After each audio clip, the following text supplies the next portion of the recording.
La parole est à monsieur Jean-Michel Clément. Merci, Monsieur le Président. Je voudrais tout d'abord dire au nom de mon groupe toute notre compassion à la famille de Patricia Galarneau et à nos collègues membres de son groupe. Ma question s'adresse à Monsieur le Premier ministre.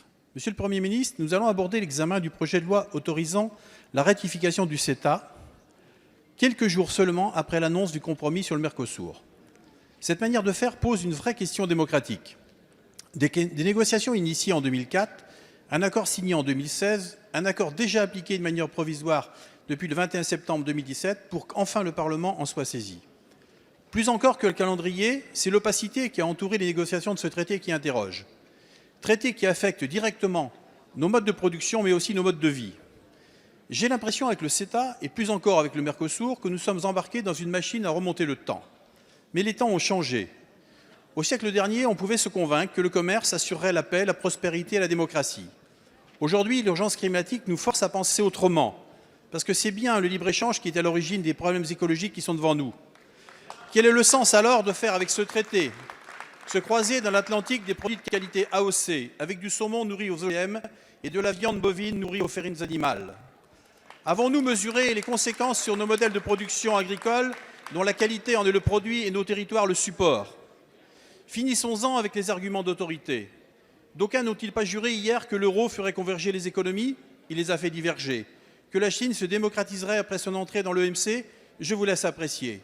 À l'inverse, je pense avec Cyril Dion que tout naît de nos récits. Nous avons une bataille culturelle à mener. Il est fondamental de proposer une autre vision du monde, une vision écologique désirable de l'avenir, de projeter un imaginaire tangible, à la fois politique, économique, mais également agricole et énergétique.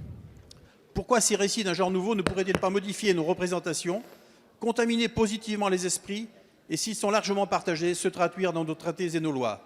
Monsieur le Premier ministre, la France est-elle prête à conjurer le mauvais sort que nous réserve le CETA et plus encore demain le Mercosur? Je vous remercie. Merci, monsieur le député. La parole est à monsieur Jean-Yves Le Drian, ministre de l'Europe et des Affaires étrangères. Monsieur le député Jean-Michel Clément, vous anticipez un débat qui aura lieu dans cette Assemblée le 17 juillet prochain, débat portant sur la ratification du CETA. Et comme vous le savez, le projet de loi qui vous sera proposé sera accompagné d'un dispositif d'étude d'impact rigoureuse, indépendante, que nous avons voulu ensemble et qui donne le contenu et la volonté qu'il y a derrière cet accord.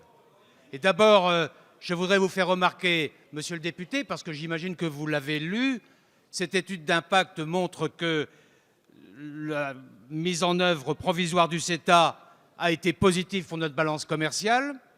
Cette étude d'impact montre aussi qu'aucune des 5 filières agricoles sensibles identifiées, que ce soit le bœuf, le porc, la volaille, le sucre ou l'éthanol, n'a subi de conséquences négatives. Et cela montre aussi que nos normes sanitaires et environnementales restent inchangées.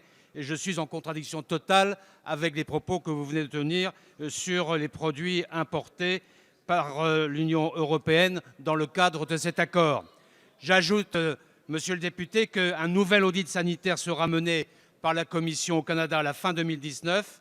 Et je voudrais vous redire que le CETA sert déjà de support à un renforcement de notre coopération avec le Canada en matière de lutte contre le changement climatique. Je n'en veux pour preuve que le partenariat bilatéral qui a été conclu entre les 2 ministres de l'Environnement en avril dernier. Donc le CETA, c'est un bon accord qui sera soumis à votre discussion et qui permettra une relation sereine et saine avec le Canada, qui est par ailleurs, monsieur le député, notre partenaire pour la refondation du multilatéralisme.